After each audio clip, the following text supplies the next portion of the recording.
barking. No more barking for the lady. No more. Please, no more barking. Who's a good lady? Please do not bark anymore. No more barking for the lady. Okay, no sound check is good. Please no more barking. Okay, we do not want no more barking here.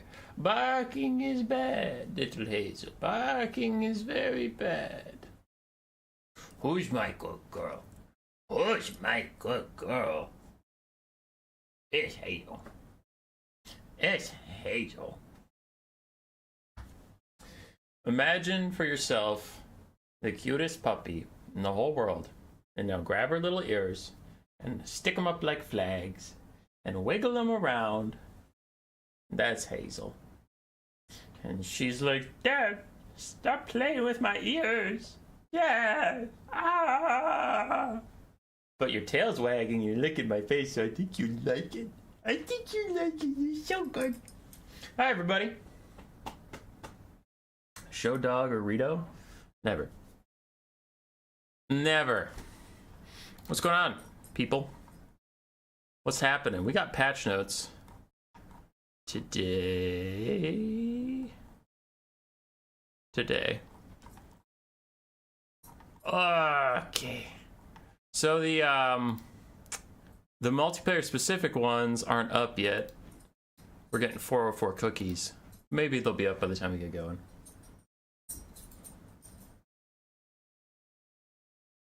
Oh, 42 watching already. All right, I guess I won't keep sitting around. Let's go.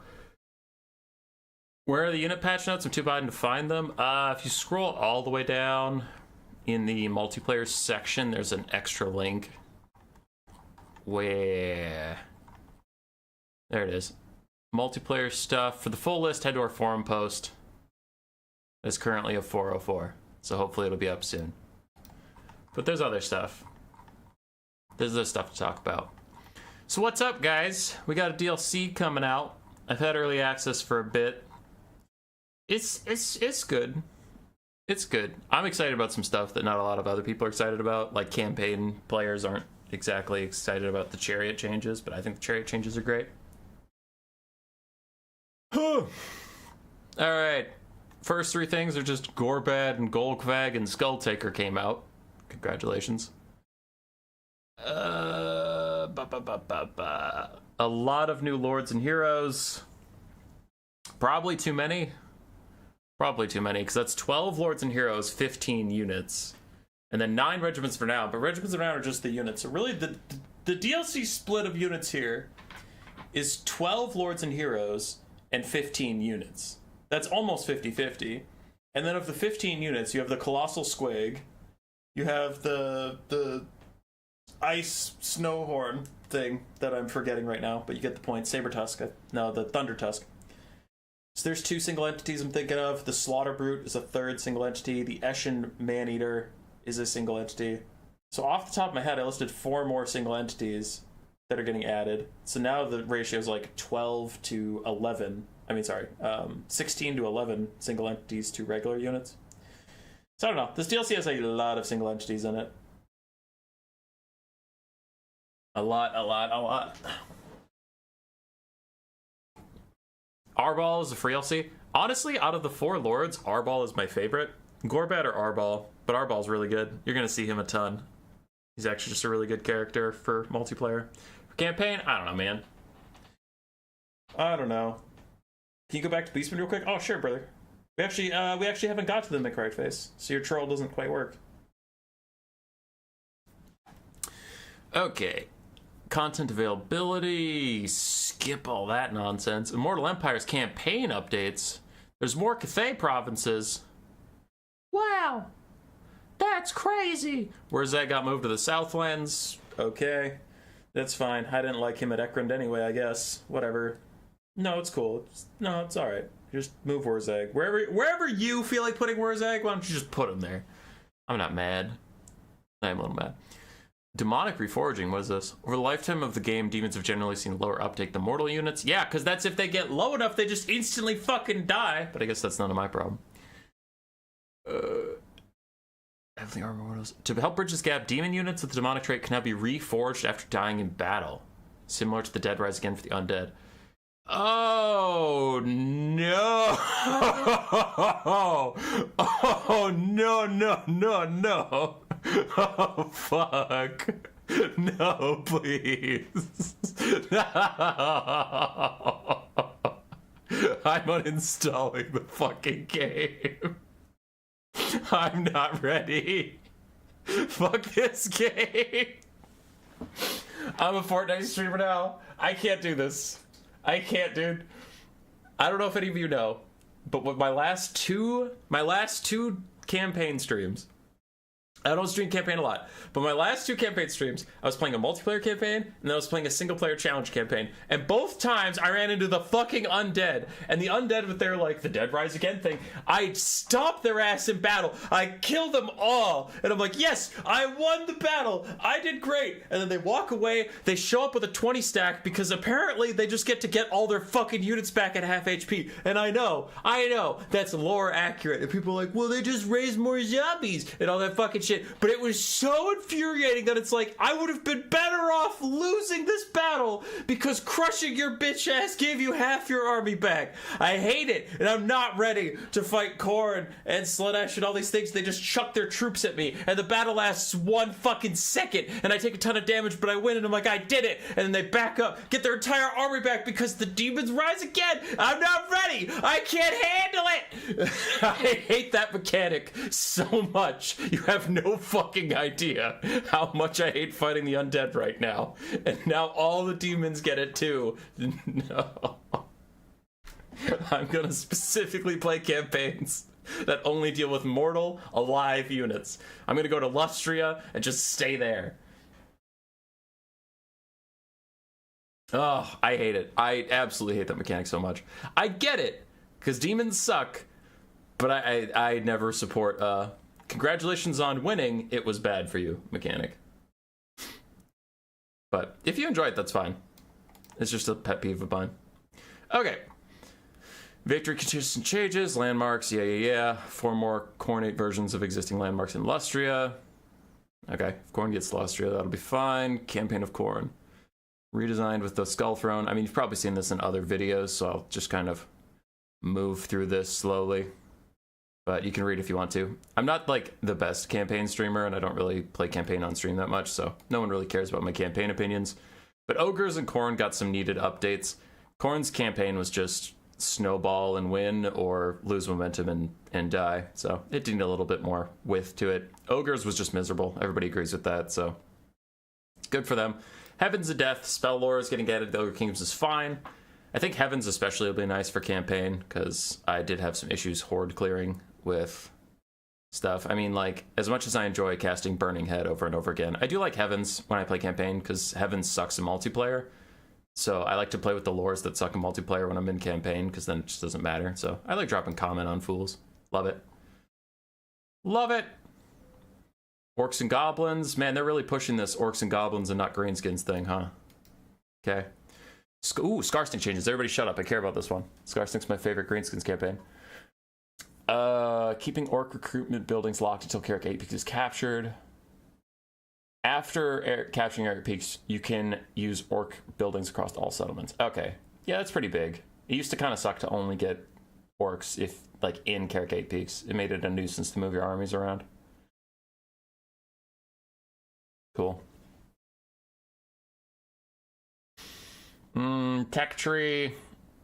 It's pretty whatever. It's fine. Cool. I showed some of these on the channel already, but the Lore of Little Wall and Big Wall got VFX updates that are overall beneficial, though I do think the Foot of Gork and the Curse of the Bad Moon. It's really funny that they decided to show the Foot of Gork and the Curse of the Bad Moon. I think those two specifically got worse rather than better, just because I liked the other ones. Lord categories, for me, is a big who cares, but I guess quality of life changes are fine. I don't know. It's just a little flag update, but I've never really had an issue with those types of things. Vigor and terrain effects, I made a whole video about it, but it's fantastic. Now you can see exactly what the terrain or vigor is doing to your stats. So now Spellbound could stop yelling at me in the YouTube chat saying you're wrong about this because of this thing I know because I'm smart. And I'm like, dude, I know you're smart, but if it's not on the screen, I can't see it, so I'm going to approximate. This is a great change. For abilities that scale with kills, you now get to see how many kills you need to get to the maximum. That is a fantastic change. Now I hope they change some of the abilities to actually be reasonable about how to scale to max intensity. Looking at you, Scrag, and your Cauldron of the Great Maw. That shit needs way less kills. But anyway. Marks of Chaos have been increased to 5. On the Warriors of Chaos with the Beastman Arena at 4. Looks like that was intentional. The content creators and I were wondering if it was a bug, but it looks like it's intentional. Conquest mode from 650 to 600. That should appease some people. I know some Conquest stands were not happy when it went from 500 to 650, so maybe the 600 will make them a little happier. Cool. Splash attack targeting. Oh, boy. So instead of having a nebulous stat in the background where different giant monsters had different splash attack ratios, now they just have a consistent rule. For every 100 weapon strength, you get +1 splash attack. I'm not the best person to ask about this, but in my experience, splash attacks are okay. Not great. I don't know. I took some units with crazy high weapon strength and threw them in infantry to see if they cleared them out faster, and they actually usually did slightly worse. Just because, like, they couldn't fight single entities nearly as well, so it's like, okay, I can kill Marauders mildly faster, but if I'm fighting, like, Sigvald in a pile of Marauders, now I do a lot less damage to Sigvald, in my experience. But we'll see how it plays out in the long run. A couple tests on an early access build with the time I had is not definitive, but my initial reaction is shrug. Consistency is always good, so I think it's a fine change. I just don't think you're going to see, like, holy shit, this changes everything! Oh my god! It's just kind of like, it is what it is.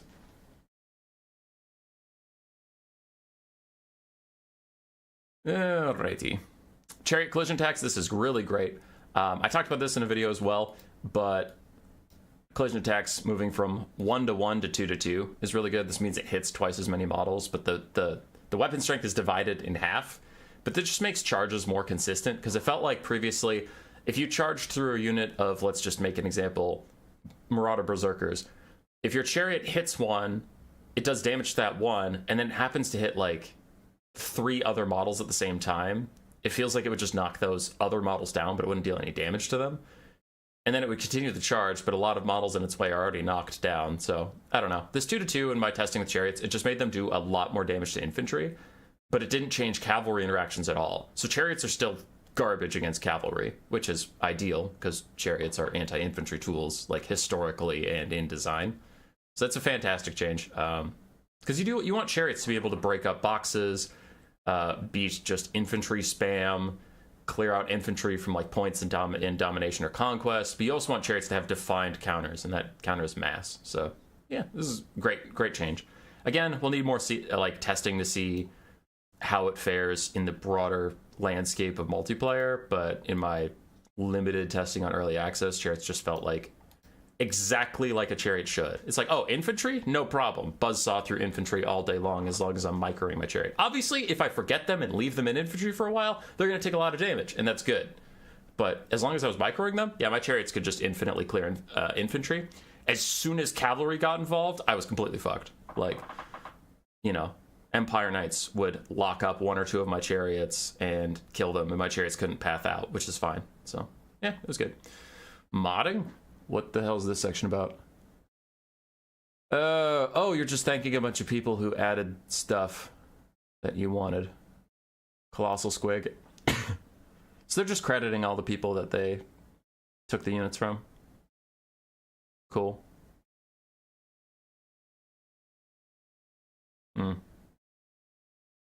Recruitment from canned source and script. Stance BV unlocking. I literally don't know what that means. Bug fixes. Fixed a crash, fixed several issues with Malachi's scheme. Any of these apply to multiplayer? Skill tree, no. Technology tree, no. Fixed an issue where Lewin can be renamed in campaign. Oh, I like that one. Oh, hey, Hey! Some people are going to be happy about this. Fixed an issue where chariots and some other entities are being hit by the same projectile multiple times, taking more damage than intended. So it looks like that bug's gone. That'll make the Templehof Luminarch actually a lot less powerful, because the Luminarch of Hysh did so much damage if it managed to hit you like 2 or 3 times, because think of Grom the Paunch's chariot. If it hit his wolf, and then it hit him, and then it hit the Gnoblar, well, the goblin on his back holding his banner, it got 3 hits on him. Now it'll just hit him once. Cool. Right, anything else? Fixed an issue where units broke the gate would remain idle instead of entering the settlement. Hey, the gate bug is back. That's like one of the infamous campaign bugs I've heard about. Okay.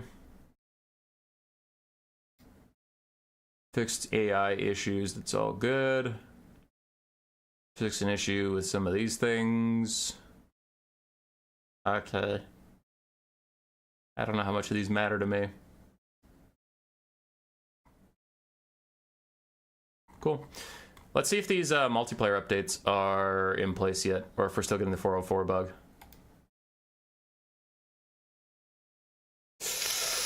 I want to talk about multiplayer units. That's all I care about. That's all I want. Okay, well, I'm upset. What if we go to their blog post in general?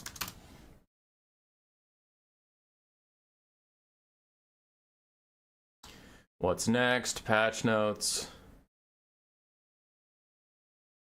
So how do I get to those unit-specific ones if those don't exist yet? Because that's all I care about. I'll check chat in a second. I'm just awkwardly looking for patch notes that I need to make the content and not feel awkward. Poopy. Okay.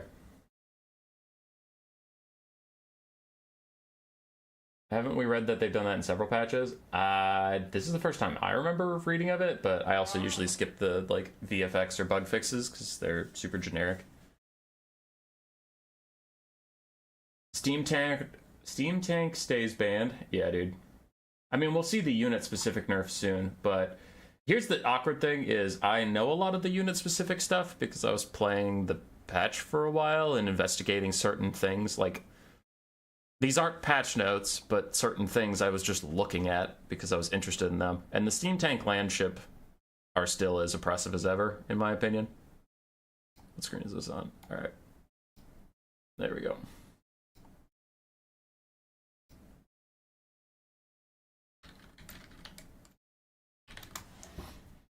I am now messaging my CA people asking about the patch notes.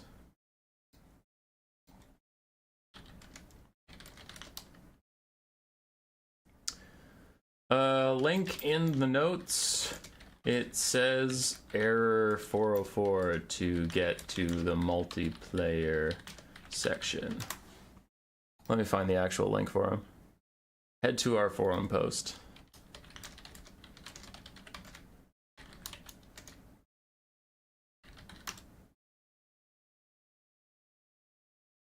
It's up? It's up? I heard it's up. It's up! Let's go! I fixed it. As soon as I messaged CA, they put it up. It's me. Let's do this! The part I care about! All you people out there who are like, I just play campaign. I just play the main part of the game that everybody else plays. Hey! Nerd! No one cares about that. We care about the 1% of players who play multiplayer, baby. Let's go! Why would you let live coaching be a thing during the World Cup series? That feels like a different topic entirely.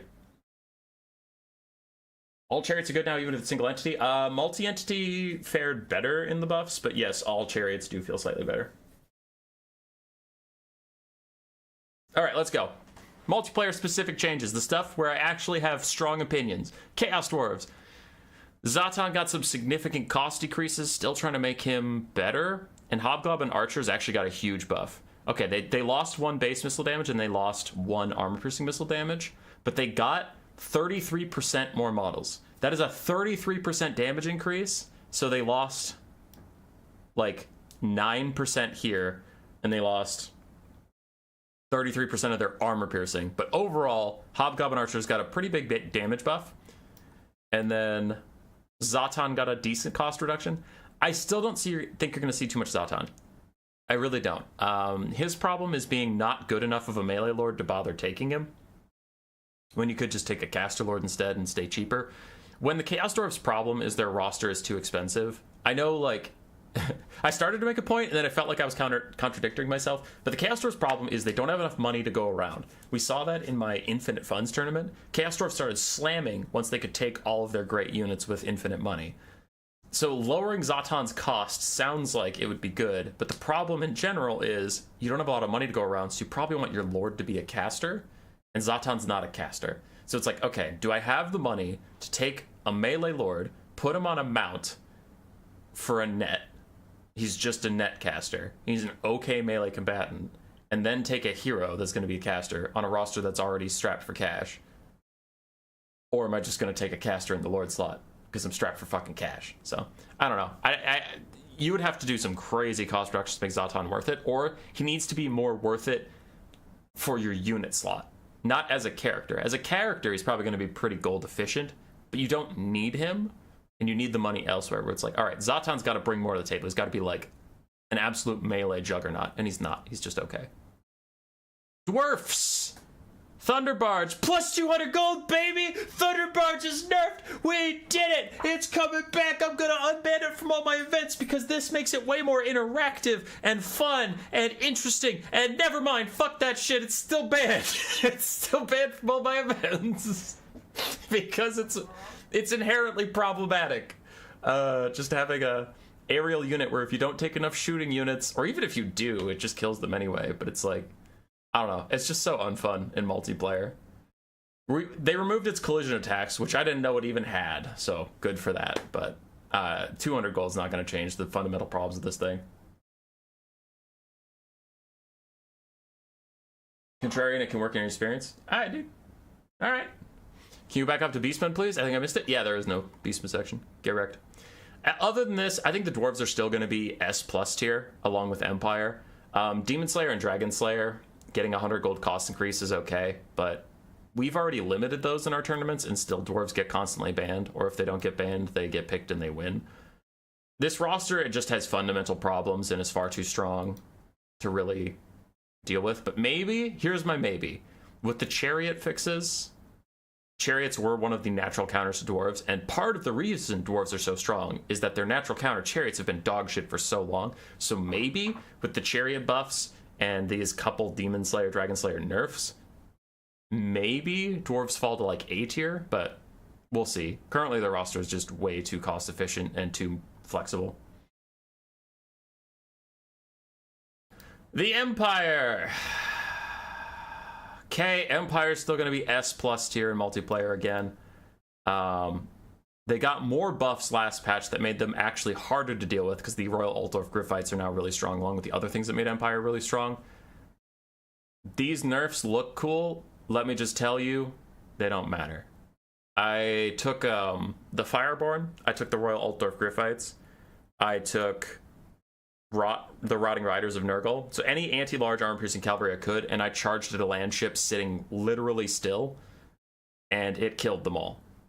The land ship could kill them all in melee. The steam tank, if you're trying to move, it didn't take any damage. Like, as long as you're trying to move, the steam tank just doesn't take damage from Demigryph Knights or Fireborn or anything. Much less Croc scores, much less anything. So it doesn't matter that it's slower. It's like, its hitbox is fundamentally incorrect, where if a player is trying to micro the steam tank and moving it, it will take ridiculously reduced damage because Demigryph Knights and all this stuff will just be sitting next to it, like riding forward at super slow motion because they can't possibly swing their weapons unless the steam tank is sitting still. And sure, yes, if an AI takes a steam tank and it runs it into your anti-large armor-piercing units, like halberds or anything, if it sits perfectly still, yeah, you'll whoop its ass, but that's not conducive to multiplayer, because if people make mistakes they lose games isn't exactly a hot take. But the steam tank and land ship are just super problematic because their hitboxes are completely fucked. Because even the land ship, in that example I was talking about where it was sitting perfectly still, it got surrounded by armor-piercing anti-large cav, and it still killed them all. Like, there were so many of my models that were just sitting there like, how do I hit this giant ship? And I'm like, bro, try swinging at it. Anyway, yeah, Empire's still going to be giga busted because even these two units, we've banned them in tournaments forever. There's a reason you haven't seen them on my streams. And even with these two units, straight up banned, you can't take them. Empire's still getting global banned in most of our picks and bans. Like, and when I had Rider of Rohan play against the Empire of Blood Penguin for our For Fun event, he messaged me and he was like, please never have me play against this faction again. And I'm like, yeah, sorry, dude. It's a For Fun event, so we had to include all the factions. But, like, Empire's still really strong. They're really fucking strong. So they'll be the top of the meta still with dwarves. Greenskins. Black Orcs. Regular Black Orcs and no Black Orcs, great weapons. Black Orcs with Axe and Shield are there. They got Unstoppable Chappos and Bulwark, things you've seen before with the DLC, but non-DLC changes that we haven't been talking about. Grom, this is something I've been keeping under my hat. Grom got significantly buffed. Because, well, okay, why have you been keeping it under your hat? CA works on these patches right up until the day they release, so I don't know what's going to be official or not, so I try to kind of limit what I talk about. But yeah, so they kept the cost increases. 250 gold off Grom is actually huge. That is a lot of money off of Grom. And Grom's not a bad character. He's just kind of outshined by other characters they have, so he's now a very effective, cheap, tanky option. I like that a lot. You might start seeing Grom in, like, the Nurgle matchup. For sure. The Thunderbarge again receives a price increase and loses collision tax. Steam Tank only receives minor movement tweaks. Yeah. Debigin, Rogue Idol got 100 gold off. That's fine. He's a fun unit and he's kind of memey. Black Orc Big Boss got significantly changed to be more armor piercing than base weapon damage. That's okay. Black Orc Big Boss on his Warboar got silver shield instead of bronze. Goblin Great Shaman on his Arachnarok Spider Mount lost 200 gold, which is good. So they're trying to... I like these a lot, though. So far, they're trying to make the lords that were almost good. Because, like, the greenskin meta for a while is take Azhag or take the Goblin Big Boss. These other lords that were, like, not terrible, but not as good as the other guys, they're getting buffs to just kind of push them into relevancy. So I like that a lot. Wurzag lost all of his armor piercing pretty much and got it put into base damage, so now he'll be less of a duelist and much more supportive. That's fine, because he got that new ability, the Chanting of the Wa, that all the Savage Orc casters got. So he got some supportive buffs, and this is just turning him into a lord with a defined trait. He's not a duelist, he is a support lord. Keep him safe and buff up your army, which is fine. I still don't think you'll see him. I think Wurzag is like the 7th best lord on their current roster with the DLC stuff added, but... you know, he's fine. He's not bad. Crimson Killers lost melee attack, gained a bunch of melee defense to make them more of a hybrid between the two Black Orc types. And they got a bunch more base weapon damage, lost a little bit of armor piercing. So they're trying to give the Crimson Killers a niche. So you take regular Black Orcs if you want armor piercing, you take Black Orcs with shields if you want a ton of defensive capability, and you take Crimson Killers to kill like factions like Norska or in a Greenskin Mirror or Skaven. Something where you're not expecting a ton of armor and you just want raw damage. Campaign exclusive unit lost 500 gold off the top, but okay. Goblin Big Boss got a... whoa, that's different. He lost 200 gold from single player, but gained 50 in multiplayer. Goblin Big Boss is okay. Yeah. He's alright. He's a good little duelist. Gained 10 melee attack, lost 3 melee defense. Got a little bit more damage here and there, but I still don't think you're going to see him too much. Greenskins just have more effective options at doing that kind of stuff. Similar treatment for his Wolf and Giant Spider mounts, and his Wolf Chariot. Just got some single-player buffs. Orc Shaman got the same readjustment that Wurzag did. Lost armor piercing, gained base weapon damage. Orc Warboss. Why? What? Wait, what? Why did the Orc Warboss get nerfed? -1 melee defense, got a silver shield instead of bronze, okay. But he lost 29 damage, and he lost, like, 60 armor-piercing weapon damage. Why is the Orc Warboss catching strays? This guy sucks ass. What the hell? Why did they just do him like that? Alright. Black Orcs got 2 more melee attack, 1 more melee defense, 7 more charge bonus, but they also cost 50 gold more. And a Ragnarok Spider. This one's actually kind of big. 200 gold off the top for the Ragnarok. So Greenskins got a lot of buffs. And they were already a decent faction. I think with this and their DLC units, they'll go probably to A tier. I don't think they'll jump all the way up to S. Like, I think S will be exclusively the Dwarves and Empire. But Khorne and Greenskins rocketed to the top of the non-S tier factions. Like, they're both pretty solidly A tier with Tomb Kings and stuff. Goblin Big Boss on the Wolf Chariot? I think he's had that mount for a while now. Yeah.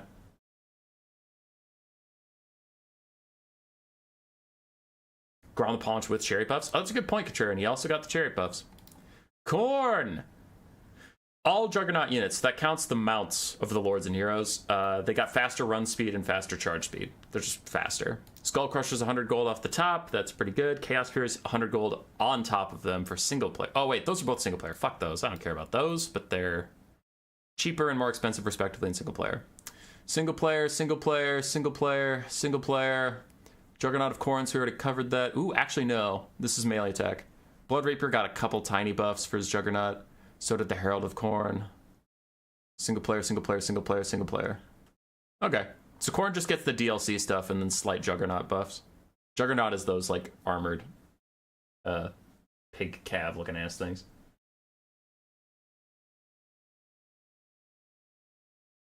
Silver Shield on a Chariot? Do they have a Silver Shield on a Chariot? What are you talking about? Orc War Boss. Oh, yeah, you're right. Silver Shield on a Chariot. And he got, like, 12 more melee defense. A lot more melee attack, too. Interesting. So his Orc Boar Chariot mount got a bunch of buffs, but his War Boar got nerfed, even though no one takes that motherfucker anyway. Kislev! Drazina got 30 armor. That's it, boys. He's fucking meta. He's back. 50 gold off of Narskia. And then Boris got 10 armor on all of his mounts. Ulrika lost 50 gold. Got 30 armor. Okay. Kislev's probably still going to stay in the dumps. They have not been having a good time since their nerfs. And I think their timeout is well deserved. I think they're bottom of B tier, maybe C. They're not all the way in D. But they've been struggling a bit. I don't think this is going to change anything for them.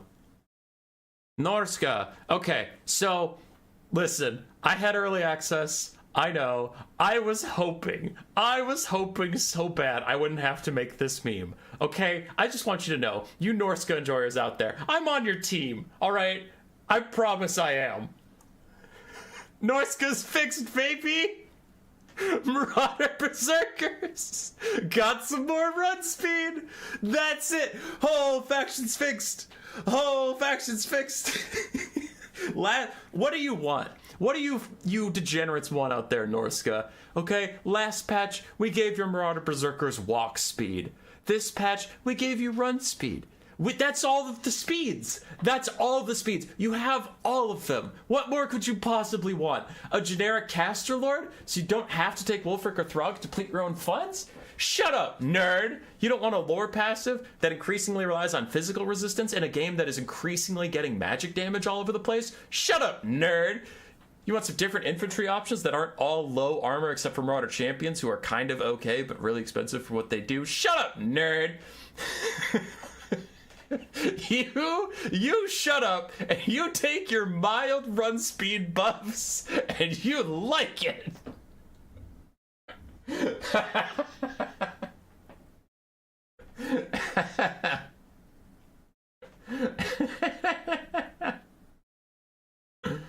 Can someone send a link to the patch? Sure, I got you, fam.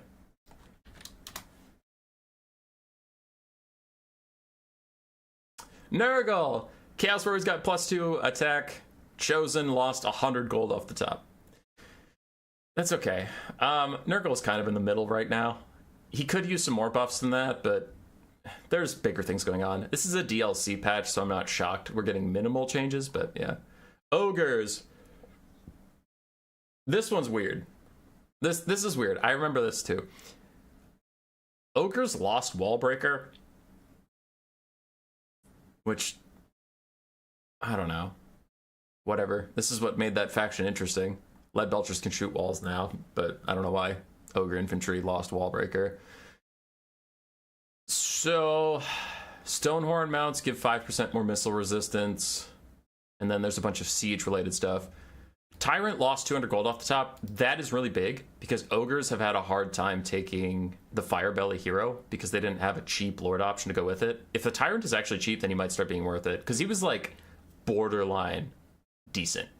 With 200 gold off the top, you might be able to take him because the Firebelly is really good in certain matchups. Noblar's got a single player change, don't care. Single player changes for Lead Belchers. The Giant, single player. Stonehorn's got that 5% more missile resistance. This sucks. This blows. The Powder Guts got 150 gold off the top, but what's not listed in here, and it's probably listed later on, is they got fucked. And I am so mad because the Powder Guts were one of my favorite regiments around. They weren't the best regiment around, but they were one of my favorites. So again, you might be like, 150 gold off the top, that's good. You know what you lost for 150 gold off the fucking top for these guys? Adaptive tactics got changed. It used to give you 24 melee attack, 24 melee defense if you were losing in melee combat. That shit was bonkers, and it was so fun. And this unit's crazy expensive. You didn't see, it's not like ogres are dominating the meta. And even when you see ogres played, you hardly ever see the Powder Guts. So I will not entertain this argument that the Powder Guts were fucking overpowered.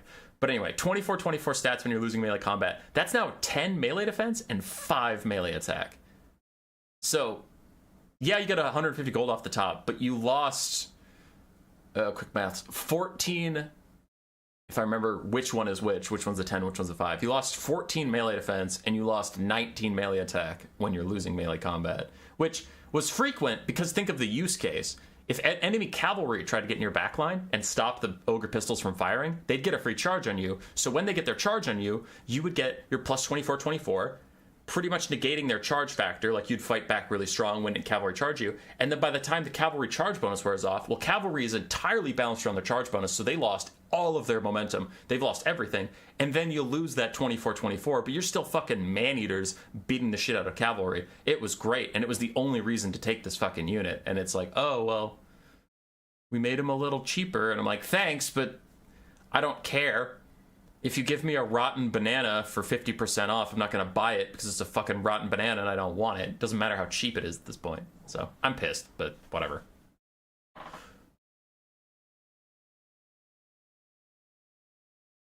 Because it's gold fags man-eaters, but it's just saying they should still be the best monster infantry. Yeah, you won't see much of gold fags man-eaters, I bet. So the ogres, if you didn't buy the DLC, you just get 200 gold off the Tyrant and that's it. And this is one of the worst factions in the game, depending on who you talk to. They're very divisive in the multiplayer community. Some people think they're good, like Flying Taco, but a lot of other people think they're bad. If you don't buy the DLC, nothing's going to change. If you do buy it, Gold Fag kind of sucks.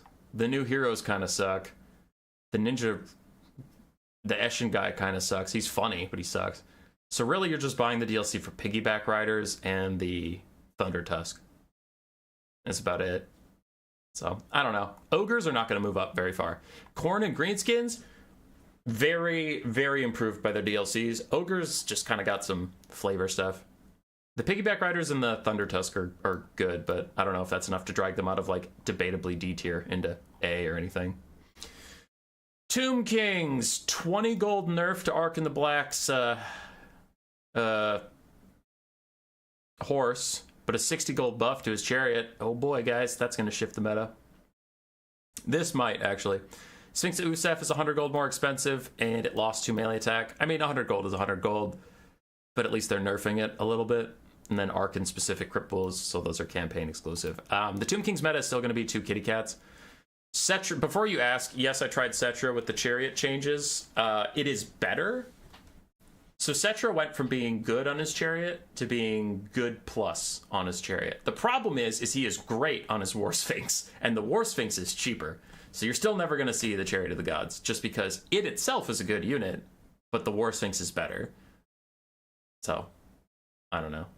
What about the Ogre Carrion? Oh, you're right. Patrick, you're very right. I forgot about the Blood Vultures. The Blood Vultures are pretty insane, so you'll see those too. I don't think it's strong enough to lift Ogres up into like A tier or anything, but they're probably going to sit in the middle of the pack-ish.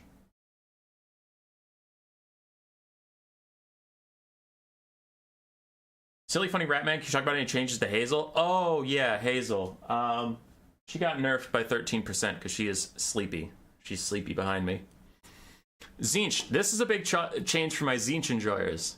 This is not going to affect the meta too much, the top tier tournament play, but for our resident memers out there who play this game for fun, you're about to have a lot more fun. The Changeling finally got what you've been asking for. He costs no additional gold over his change. So the Changeling is 0 gold, and depending on what you pick to have his second form, that sets your price. So if you pick Scarbrand, he is the base cost of Scarbrand with all the abilities that the Changeling gets. If you pick Kugath, he's the base cost of the Changeling with all the stuff that Kugath gets. So you could go super cheap with like Sigvald, you could go very expensive with Scarbrand. This is not going to make the Changeling meta. It is going to make him usable, but not meta. Because you're still taking a bunch of abilities you probably don't want. Like if you go with Kugath, you have to pay for 5 spells you're never going to use, and then Fleshy Abundance. Like, so you're still going to pay a premium just because no one in multiplayer takes their character with all of their abilities. But this does make the Changeling not actively hinder you.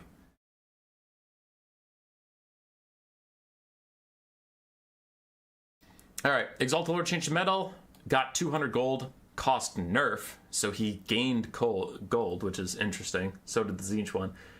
And the Burning Chariot of Tzeentch got 33% more ammo, which is a little concerning. I've heard people actually learning how to use the Burning Chariot, and it sounds toxic. They just throw it in melee, and then it fires at the ground at its own feet, and it kills a bunch of stuff.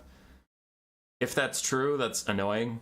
And listen, I'm a hater, and I know that. And anybody who likes these units can call me a hater. I acknowledge that.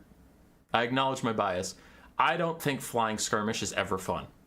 I don't think flying ranged units are a fundamentally good idea. Like, it is so hard to balance them correctly. Because either they need to be useless, looking at you, Hawk Riders, or they can carry entire games if you don't have ranged units. And it's like, it's just a checkbox. And in a strategy game, I hate checkboxes. It's like, oh, a flying unit. Do you have ranged? No, you lose. Do you have range? Yes. Checkbox? Okay, you can win. I hate checkbox units. I like strategy. I like being able to like adjust on the fly. But flying skirmish type units are so specific that like you can't adjust your strategy in game. If you see it as soon as you hit start, you're like, well, fuck, I don't have anti-air. I lost. And it's just frustrating. And I know the easy answer is, well, then bring in anti-air. But that's the reason I hate the Thunder Barge so much. I hate gyrocopters. I hate Changebringers. I don't think the Burning Chariot should be good, is kind of my argument. But it hasn't been in the best place. So if you were talking about pure power balance, yeah, it could probably use a buff because most people don't use it and most people think it is bad. Sure. Do I think it is a unit that should ever be good? No. But that's a different conversation. So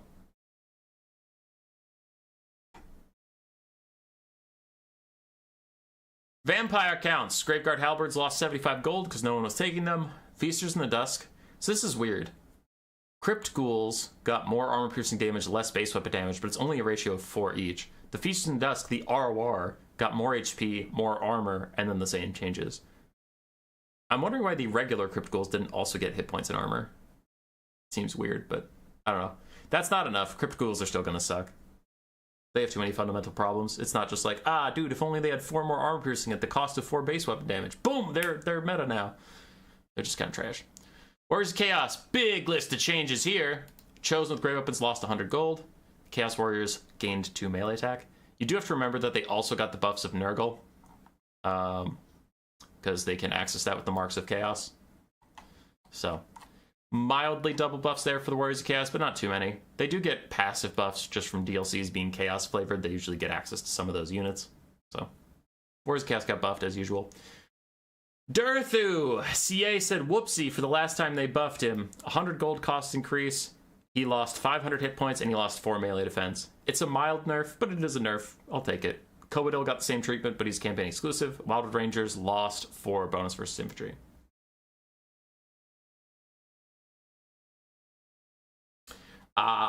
Ghouls got buffs last patch. The ROI did not. Thank you. Thank you, chat, for keeping me honest. And that's it for the faction-specific stuff. Abilities, spells, Curse the Ancient Witch is the Kislev thing that no one's ever used in their life. It got minus 48 to minus 50. I'm sure that's important. Burning Head got number of uses 3 down to 1. I'm sure that means something. I don't know what that means, but I'm sure that means something. I don't know what that is. Because that's clearly not the spell. That's not the real spell, because the real spell doesn't have a limited number of uses, and it doesn't have an initial recharge time. So this is some sort of item or something, but it's not labeled appropriately, so I have no idea what this is talking about. Here's a pretty big nerf. Flock of Doom's active time went down from 7 seconds to 6. That means the amount of time it's dealing damage to you went down by 1/7. So this Flock of Doom just took a 1/7 nerf, which is not nothing. Flock of Doom Overcast, however, took a 1/14 nerf. So I think if you see Flock of Doom, people are going to be prioritizing overcasting it rather than undercasting it, because it took much less of a nerf for its overcast form. Melkoth's Mystifying Miasma got a similar treatment. It got a 1/14 nerf, which is pretty minuscule. I still think you'll see Melkoths everywhere you were seeing Melkoths previously. Flock of Doom you might not see as common. It'll still be meta, but I don't think it'll be every single game you can possibly take it. People are still going to overcast it, but I think just undercast spamming with Malagor is not going to be a thing. Edbutt, one of the greenskin spells that got an update, just got some speed increase things, so it casts faster and it moves faster. Gaze of Mork, so it's not like Vindictive Glare anymore. Instead of firing multiple projectiles, it just fires 2 in a pair of eye bolts that kind of like penetrate more units. It's okay.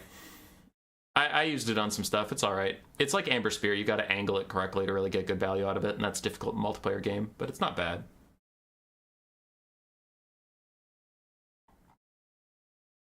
Please, the link. I already posted the link before. Undercast and Overcast both took a 15% damage nerf. No.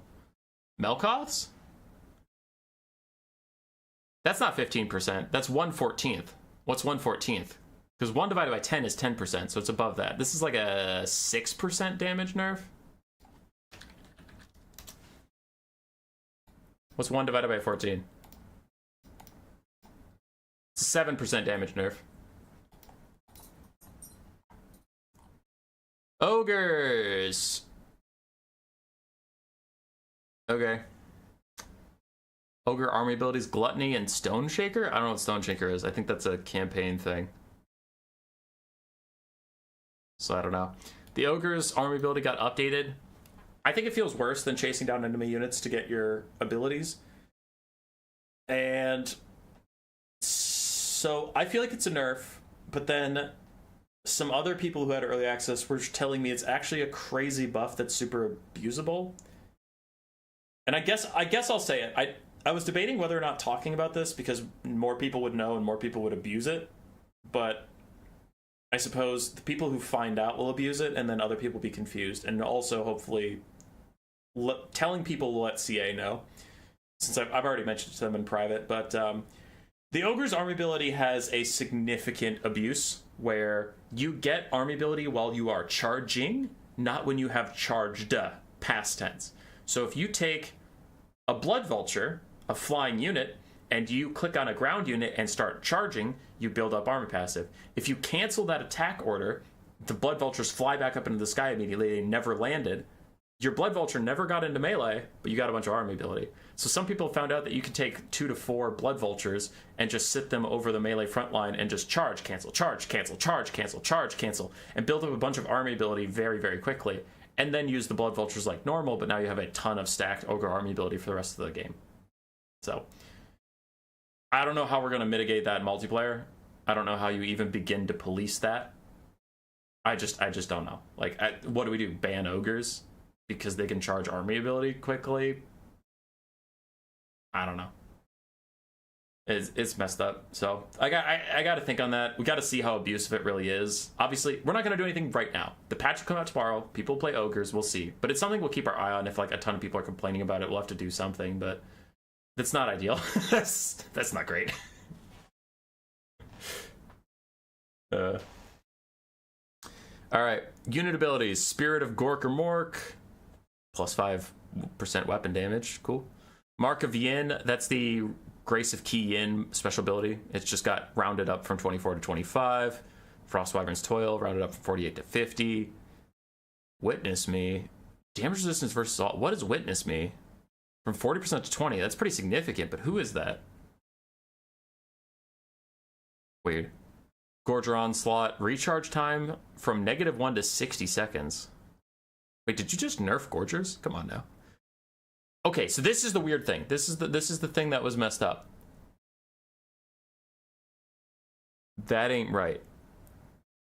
Okay, so people were flaming me on this, but I had access to information they didn't. Meat Feast is the new Butcher. It's the tier 3 Ogre army ability. Now, this is what was confusing. In my my patch notes changes video, people were flaming me about it. Active time goes from 18. So this is Butcher. Meat Feast is Butcher, right? The tier 3 Ogre ability that heals 1 unit a shit ton. Active time from 18 seconds to 27 seconds. Number of affected friendly units, 1 to -1. -1 means infinite. Hit point change frequency from 1 second to 2, so that means it heals half as often. And the heal amount went from 0.02% to 0.03. That's incorrect. Butcher did not heal 0.02%.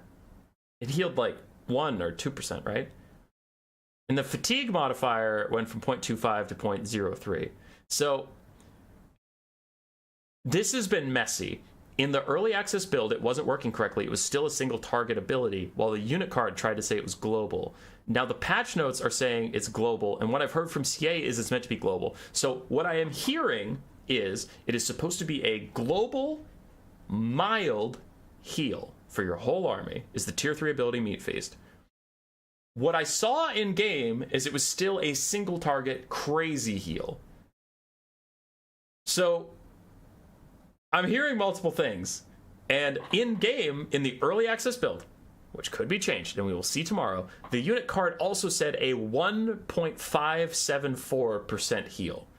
Not 0.03, 1.7. So the unit card in the game had a heal that is, what? Calculator, come back. What is 1.74, whatever, divided by 0.03? Around 50. Around 50 times more powerful heal than is listed in the patch notes was in the early access of the game. And I cannot stress early access enough. CA has told me multiple times that not to take everything at face value, but we need to see, because if they get that wrong, ogres need to be banned. If they were like, hey, we fixed it, it's global, I'm like, did you fix where it healed 50 times as much as you thought it did? Because if that shit's global, if your whole army gets Butcher, if that's global, ogres need to be banned immediately. Because if you cast Butcher twice, you can heal cap a unit. And with the vultures bug I just mentioned, where you can just charge, uncharge, charge, uncharge, uncharge, uncharge, you could easily get 2 Meat Feasts, which is just Butcher renamed, that are your whole army. You could heal cap your entire army in 2 casts. That cannot be real. So please, if you fixed the global thing, fix the fucking heal percentage. Please. They can change it so that you get the army ability from benefiting from charge bonus while in melee. Yeah, they could change that.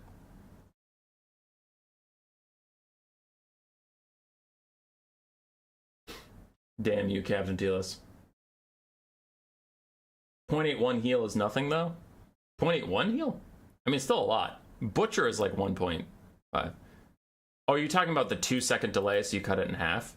I mean, yeah, but for your whole army. And also, they did increase the active time. So it's like active time goes up, the amount of ticks goes up, but also, like, it's almost 2 to 1, so.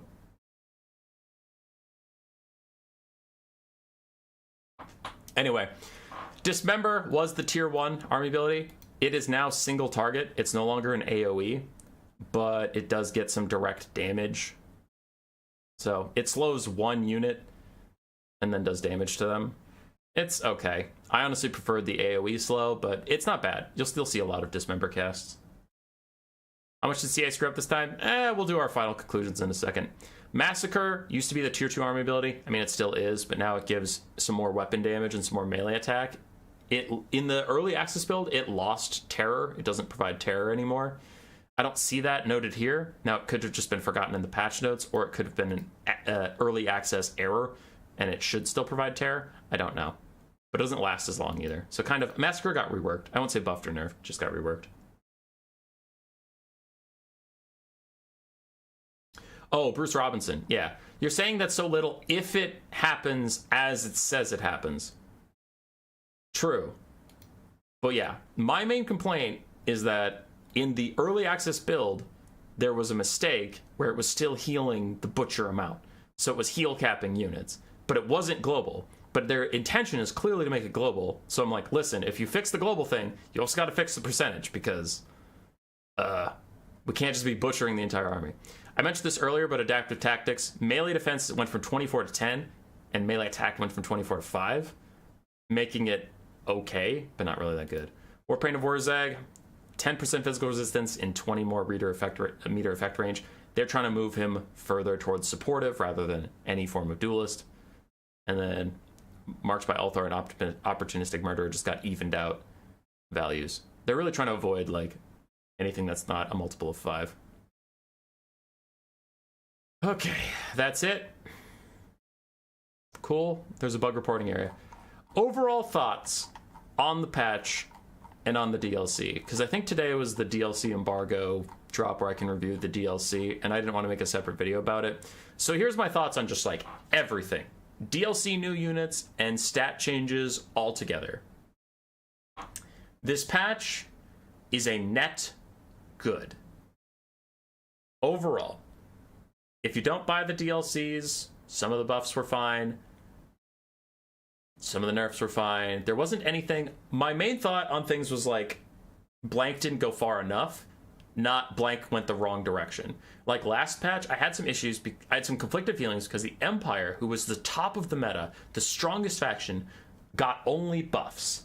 But the buffs were to dog shit units. Reichsguard were pretty terrible. Archers were pretty terrible. Crossmen were pretty terrible. Things like that. So units that were bad got buffs. But on a roster that was already overperforming, it's like, God, I don't know how I feel about that. This patch has none of those feelings for me. All of the changes they made, I'm like, all right, you're going in the right direction. Good. I don't think any of them went really far enough. Like, Norska got buffed, technically. It was some run speed on Berserkers. But yeah, Norska got buffed. It's not like they got nerfed. So I'm like, okay, cool. We need significantly more buffs for Norska, but okay, cool. Steam Tank and Landship and Thunderbarge got nerfed. Oh, okay, cool, but they're still as problematic as ever.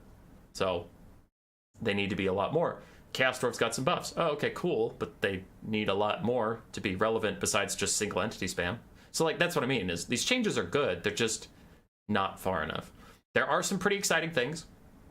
Patch notes wise, the Chariots changes are very exciting. I am super curious what that'll do to the meta. I think some of the mechanics changes, like the UI changes where I can see vigor penalties and all that stuff a little more clearly is great. I think the splash attacks changes to make monsters more consistent will be great. Things like that. So those are all great. For the DLC itself, I think Greenskin's got a lot of fun units besides the Mangler Squigs, who are really broken, overpowered, and they'll need to be nerfed. Khorne got some... Okay, they got Arbol. I was gonna say they got some decent lords, but they just got Arbol. The Skull Taker sucks. He's terrible. Oh yeah, but the Blood Speaker is actually pretty good. So yeah, Blood Speaker and Arbol. Khorne got some more lord options, so you might see stuff besides just Valkia, which is pretty exciting. Other than that, they got some melee infantry that are going to be largely ignored. I guess Khorne Gores. And then Ogres got some key units, not some big flashy units, but you'll see Piggyback Riders, you'll see Blood Vultures, so that'll probably help Ogres out a little bit. So those are pretty positive changes. They're rosters that needed a little bit of help here and there. So overall, my thoughts on the DLC and the patch are the same. Good, but not enough. Do I think you should buy this DLC?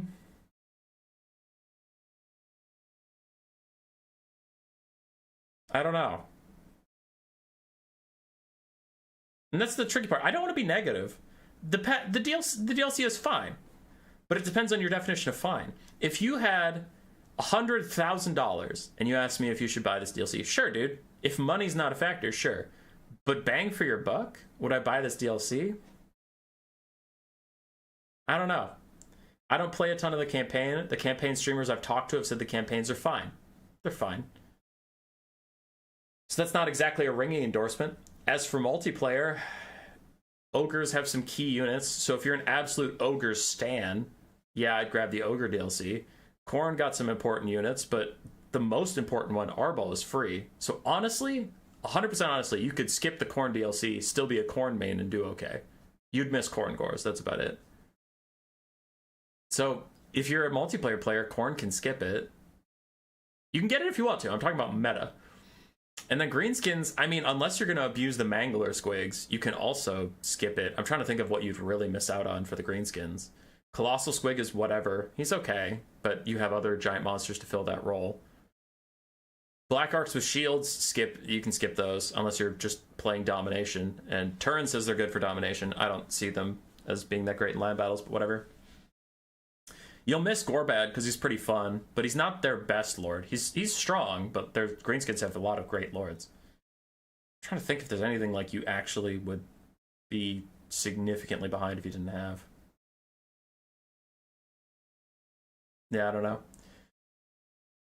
And then, like, the cynical way, the way that I hate but is true, where the Shadows of Change, I said you have to get this DLC if you're going to play multiplayer because all of the stuff was so broken and so overpowered, which is bad for the game, which is terrible for the game. I said you kind of have to get this patch or you're just going to get your ass kicked up and down the floor. This isn't that DLC. You can survive without this DLC. You can still be relevant. Empire and Dwarves are going to be at the top of the meta, and they aren't even involved in this DLC. Tomb Kings are still going to be top of the meta. Skaven are still going to be top of the meta, and they're not even in this DLC. Wood Elves took a slight nerf, but they'll still be top of the meta, and they're not in this DLC. So this DLC, in a healthy for the game way, isn't going to dominate multiplayer, and you aren't out of the loop if you don't get it. But that also makes it hard for me to recommend buying it, which sucks, because you feel bad telling CA, hey, I can't guarantee you need to buy this DLC because it's not broken. So it's like, you did such a good job designing this DLC, multiplayer-wise, that I'm not telling people to go buy it. You know? Where it's like, okay, well, are we incentivizing them to make broken shit so that you have to buy it if you want to be relevant in the game? Ugh. So my review of it would be, this DLC is pretty good for multiplayer. It's nice and healthy. I don't think it'll break the game. I don't think there's a lot of units I'll be raging about. I don't think there's a lot of units I'll be banning. Do I think you should get it? Only if you play those factions. I wouldn't shift your factions to play the DLC ones for multiplayer because they're going to be middle of the road or slightly higher than average. But there's if you're purely a power gamer, there's other factions you should be playing. For campaign, I've heard not amazing things. I've heard they're pretty bog standard campaigns. So I don't know. It's up to you. But I would throw out two positive things. And overall, I'm trying to say that this patch is positive. I just don't think anything is broken, overpowered, so you have to run to the store and get it. You could wait for a discount. But here's two positive things. One, you could buy this DLC to show CA that they don't need to give you a bunch of broken things for you to buy it. You could, if you want to. I'm not trying to guilt you into doing that. I'm just saying if you want a reason to buy it, you can do that. The other thing you could buy it for is to support their new price modeling structure, where they sell all three lords individually. You could just buy the lord you want, and if there's lords you know you're never going to use, don't buy their packs, save yourself some money, and support this, like, more consumer-friendly marketing thing. Because they could bundle it. They could be like, hey, bitch, you want Nagash? Hey, bitch, you want Thankful? Buy Thankful and Poop 1 and Poop 2. The DLC price is $50, but we know you want Thankful, so you're going to fucking buy the whole thing. At least they're splitting it up. So it's like, listen, if you just want Gorbad, okay, buy him, skip Skulltaker, and skip Goldfag. So, anyway, there's positive things. I think they've been making some consumer-friendly changes. Now, I'm not trying to blanket over everything. Should they have put more effort into the campaigns? Yeah, I've heard they're pretty vanilla. I'm not trying to defend that. But the positive notes, the units feel pretty balanced. As far as DLCs go, pretty balanced. Because I am still raging about Thrones of Decay with the fucking steam tank, the land ship. Someone became a Warp Fire Thrower and I missed that. Scott MC, thank you so much for becoming a Warp Fire Thrower. But anyway, I'm still raging about the steam tank, the land ship, Elspeth, Thunder Barge. That shit was all broken. That shit was all terrible. Changebringers, still kind of the bane of my existence in a lot of Tzeentch matchups, and that was the other one. Kislev finally got brought back into being a normal-ass faction after the Shadows of Change DLC. Zaytang is still pretty annoying. He's not OP, he's just really annoying. So, like, I'm still bitching about those units. So I'm very happy this campaign, this DLC doesn't have a lot of units for me to bitch about. Mangler squigs are a little overpowered, but that can be fixed. So like, it's good. I think it's a positive direction for balance. I think it's a really positive direction for DLC. I think it's a really positive direction for a lot of things. It is slightly underwhelming. So, my thoughts on the patch and DLC are parallel. Good, slightly underwhelming.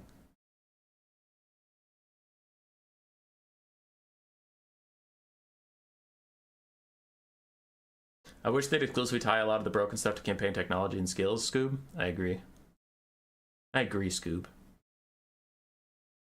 So yeah, it's a good DLC. Good patch. Hope for more, want more. This is a positive direction.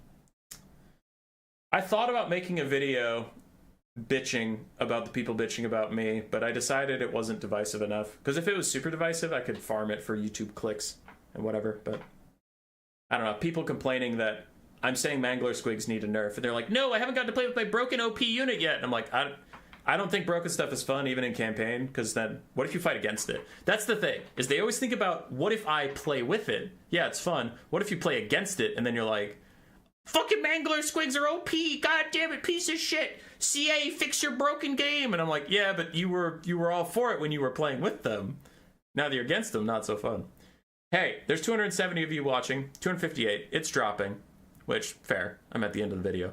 If you're not subscribed, please do that. We do a lot of multiplayer content, mostly land battles and conquest, but some domination sprinkled here and there. We have our World Cup coming out in January. That'll have domination, conquest, and land battles in it. So please subscribe. We're trying to grow. We're trying to get some momentum. We do have a subathon. Let me pull that up. Where are you, subathon? Image. Okay. Image file, browse. We have a subathon going on to make me suffer. So if we get 13,000 subscribers by the end of the year, I have to make a build guide for every single faction. If we get 13,500, I will do a 20-hour stream. We have already hit 12,500, so we have to do our ice bath question stream, and that's going to be cold and unpleasant. It'll be fun. So drop a subscription if you want to see me suffer. All right. Tomorrow, I will be doing a pretty long stream with the DLC release. I'm thinking I'll play every single faction again, and I'll have people fight me who want to, and they'll probably be taking DLC stuff. When I play the DLC factions, I'll bring some DLC stuff, but it can suck for the people fighting against me if popular streamer man gets to play with all the new toys, and they just have to play the old factions, so. We'll be playing a lot of land battles and conquests tomorrow. Just trying out new stuff, saying hi to everybody. If you feel like hopping in. I took tomorrow off of work to hang out with y'all. Because that's what heroes do. And that's what I am, is I'm a hero man.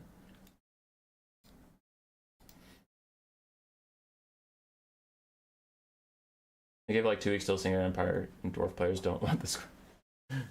Want the Squigs nuked, yeah. Squigs are OP. I'm going to see if I can find somebody to redirect you to so that we can support other content creators in the space. But my stream is over if you just feel like leaving. Oh, and we have a lore video in 2 days. Shit's dope. Talking about the end times. Warhammer 3. Battlesy and Mercy the Matter streaming. I'll raid Battlesy. I'll raid him, sure.